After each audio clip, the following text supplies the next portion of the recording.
ముందుగా అందరికీ జై శ్రీరామ్, అలాగే మహాశివరాత్రి శుభాకాంక్షలు. లాస్ట్ టైం చేసిన వీడియోకి మీరంతా కూడా మంచి రెస్పాన్స్ ఇచ్చారు. దానికి ముందుగా థ్యాంక్ యూ సో మచ్. ఈ వీడియోని ఇక్కడ అదే విధంగా ఆదరిస్తారని కోరుకుంటున్నాను. ఇంకా లేట్ చేయకుండా స్టార్ట్ చేద్దాం. ప్రతి ఒక్కరు కూడా తమిళ చూసే వచ్చారు కదా. ఈ విశ్వంలోనే మొట్టమొదటి ప్రేమ కథ, తొలి ప్రేమ కథ శివపార్వతులది. ఈ ప్రేమ కథ అంత సాధారణంగా అయితే ఏమీ ఉండదు. శివుణ్ణి పొందడానికి పార్వతీమాత ఎంతగానో కష్టపడింది, కఠోరమైన తపస్సు చేసింది. అదంతా కూడా మనం ఈ వీడియోలో అయితే క్లియర్గా తెలుసుకుందాం. లాస్ట్ టైం చెప్పిన వీడియోలో సతీదేవి మరణించిన తర్వాత శివుడు దక్షిణామూర్తి కింద మారాడని చెప్పుకున్నాం. అంటే డిప్రెషన్లోకి వెళ్ళడం మాత్రం చెప్పుకున్నాం లాస్ట్ టైం వీడియోలో. అలా డిప్రెషన్ నుంచి బయటకు వచ్చిన శివుడు దక్షిణామూర్తి కింద మారి అందరికీ కూడా జ్ఞానోపదేశం చేయడం అనేది మొదలుపెట్టాడు. మునులకు, ఋషులకు అందరికీ కూడా జ్ఞానోపదేశం చేయడం అనేది మొదలుపెట్టాడు. దక్షిణామూర్తి గురించి మీకు తెలిసే ఉంటుంది కూడా, మీరు చాలాసార్లు దక్షిణామూర్తి గురించి వినే ఉంటారు కదా. సో సతీదేవి మరణించిన తర్వాత పార్వతీదేవిని వివాహం చేసుకోకముందు శివుడు దక్షిణామూర్తి కింద ఉన్నాడు. దాన్ని అవకాశంగా తీసుకున్న తారకాసురుడు అనే ఒక రాక్షసుడు బ్రహ్మగారికి కఠోరమైన తపస్సు చేశాడు. ఆ తపస్సుకి మెచ్చిన బ్రహ్మదేవుడు అక్కడ ప్రత్యక్షమయ్యి, తారకాసురుడు నీకు ఏ వరం కావాలో కోరుకో, నేను నీకు ఆ వరాన్ని ఇస్తాననేసి అడిగాడు.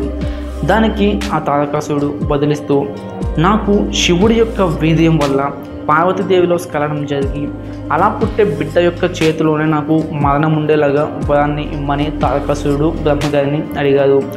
దీనికి బ్రహ్మ సరే అని చెప్పేసి తారకాసురుడికి అలాంటి వరాన్ని అయితే ఇచ్చాడు. వాడి యొక్క ధైర్యం ఏంటంటే శివుడు ఇప్పుడు ఒంటరిగా ఉన్నాడు. శివుని వీర్యం స్ఖలనం జరిగి అది పార్వతీమాతలో కలిసి అక్కడ బిడ్డ పుట్టి ఆ బిడ్డ యొక్క చేతిలో వాడికి మరణం ఉండడం అసంభవం అనుకుని వాడు ఇలాంటి కోరిక అనేది కోరుకున్నాడు. కానీ వాడికి తెలియని విషయం ఏంటంటే రాక్షసుల కన్నా దేవతలు చాలా తెలివైన వాళ్ళు. సో ఈ విధంగా వాడు వరం అయితే పొందాడు. వరం పొందిన తర్వాత ప్రతి ఒక్క రాక్షసుడు చేసే కామన్ పని ఏంటి, దేవతల్ని, ఋషుల్ని, మునుల్ని వీళ్ళందరినీ కూడా ఇబ్బంది పెట్టడం, ప్రజల్ని మొత్తం అందరినీ కూడా ఇబ్బంది పెట్టడం అనేది వాడు కూడా చేయడం మొదలుపెట్టాడు. వెంటనే దేవతలంతా కూడా బ్రహ్మగారి దగ్గరికి వెళ్ళి, మీరు ఇలాగా తారకాసురుడికి వరం అనేది ఇచ్చారు, వాడేమో మమ్మల్ని చాలా అంటే చాలా ఇబ్బంది పెడుతున్నాడు, దీనికి పరిష్కారం కూడా మీరే చూపించండి మహాప్రభు అనేసి దేవతలంతా కూడా బ్రహ్మగారిని అడిగారు. దీనికి బ్రహ్మ బదులిస్తూ, దీనికి పరిష్కారం నా చేతులు అయితే ఏమీ లేదు. శివుడికి పార్వతీమాతకి ఎప్పుడైతే బిడ్డ పుడతాడో ఆ బిడ్డ యొక్క చేతిలోనే వీడి మరణం అనేది ఉంది. కాబట్టి మీరు ఆ పార్వతీమాతను అయితే ప్రార్థించమని బ్రహ్మదేవుడు చెప్పాడు. ఇప్పుడు పార్వతీమాత శరీరంతో అయితే లేదు, ఆవిడ సతీదేవి కింద మరణించింది. ఇప్పుడు దేవతలంతా కూడా పార్వతీమాతకి చేతులు జోడించి, అమ్మ మమ్మల్ని ఈ కష్టం నుంచి గట్టెక్కించమ్మ అనేసి మొదలుపెట్టుకోవడం అనేది మొదలుపెట్టారు. తల్లి ఏ బిడ్డైనా అలా బాధతో అడిగితే చూస్తూ ఊరుకుంటుందా? సో అదేవిధంగా పార్వతీమాత కూడా వారి యొక్క బాధను చూసి ఆకాశవాణి కింద పలికింది, నేను హిమవంతుడి కూతురి కింద పుడతాను, ఆ తర్వాత శివుణ్ణి వివాహం చేసుకుంటాను పార్వతీమాత చెప్పింది. అలా చెప్పినట్టుగానే ఆ సతీదేవి కింద మరణించిన పార్వతీమాత ఇప్పుడు హిమవంతుడికి కూతురుగా పుట్టింది.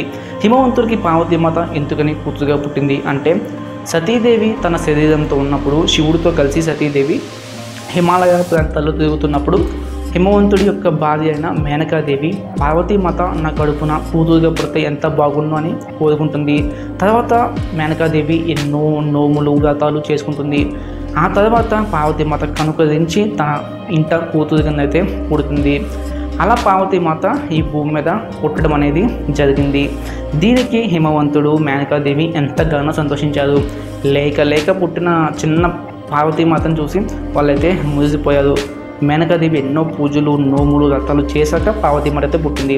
దేవి అలాగే హిమవంతుడు కూడా ఆ పార్వతీమాతని చాలా గాఢంగా అల్లాది ముద్దుగా పెంచుకోవడం అనేది మొదలుపెట్టారు. కొంతకాలానికి పార్వతీమాత యుక్త వయసుకు అయితే వచ్చింది. అలాగా ఒక రోజున శివుడు హిమాలయాలకు వెళ్ళి తపస్సు చేసుకోవడం అనేది మొదలుపెట్టాడు. ఆ విషయం తెలుసుకున్న హిమవంతుడు తన యొక్క కూతురైన పార్వతీమాతని శివుడి దగ్గరికి తీసుకెళ్ళి తనకి పరిచారిక కింద అయితే నియమించాడు.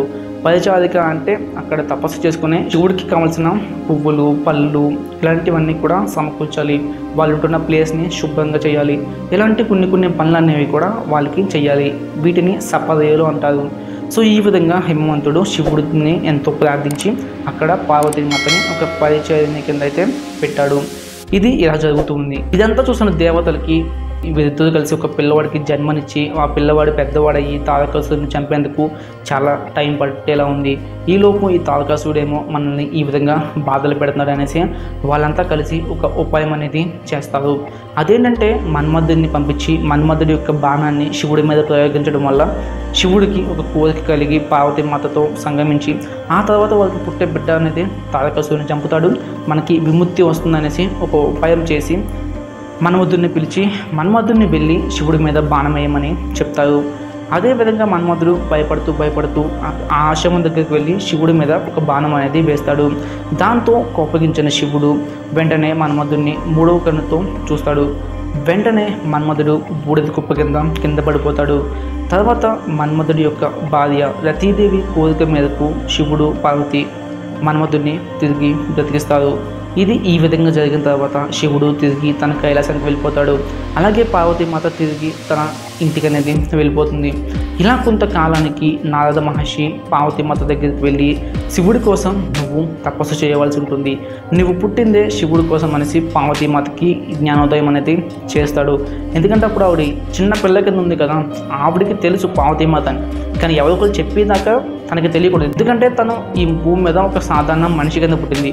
సో అందుకనే నారద మహర్షి వచ్చి తనకి తన కర్తవ్యాన్ని గుర్తు చేశాక పార్వతీమాత హిమాలయాలలో చాలా కఠోరమైన తపస్సు చేయడానికి వెళ్ళబోతుంది. అప్పుడు తల్లి అయిన మేనకాదేవి, వద్దమ్మా ఆ బాధలని నువ్వు పడలేవు, ఇక్కడికి ఎంతోమంది దేవతలు కట్ట వస్తూ ఉంటారు, వాళ్ళని ఏదైనా వారం కావాలితే కోరుకు అనేసి చెప్తుంది. కానీ పార్వతీమాత వినదు. అలాగే హిమవంతుడు కూడా ఎంతగానో నచ్చ చెప్తాడు, వద్దమ్మా నువ్వు చాలా సుకుమారంగా ఉన్నావు, అక్కడికి వెళ్ళి నువ్వు కష్టపడలేవు, ఆ తపస్సు అనేది గట్ట నువ్వు చేయలేవు, దాన్ని విరమించుకనేసి ఎంతగానో హిమవంతుడు కూడా చెప్తాడు. కానీ పార్వతీమాత మండు పట్టుతో అక్కడికి వెళ్ళి తపస్సులో కూర్చుంటుంది. పార్వతీమాత చాలా కఠోరంగా అయితే తపస్సు అనేది చేస్తుంది. ఎండాకాలంలో చుట్టూ ఇంకా అగ్నిగుండం గట్ట పెట్టుకుని తపస్సు చేస్తుంది. అలాగే శీతాకాలంలో చెరువుల మధ్యలో నుంచుని తపస్సు చేస్తుంది. అలాగే వర్షాకాలంలో కొండల మీద కూర్చుని తపస్సు చేస్తుంది.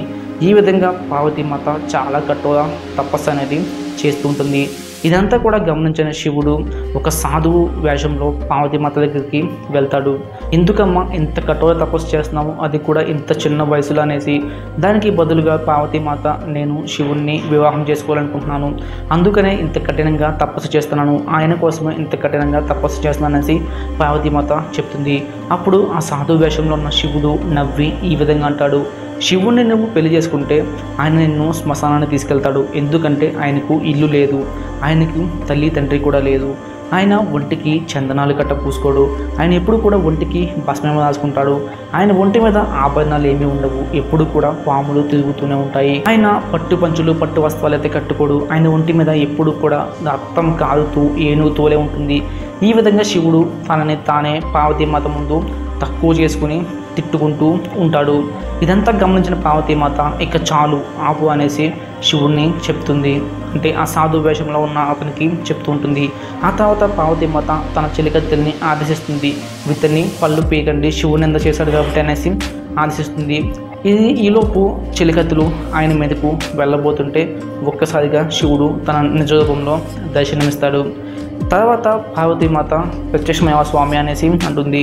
అప్పుడు శివుడు అంటాడు, రా పార్వతి మనం కైలాసానికి వెళ్ళిపోదాం అనేసి.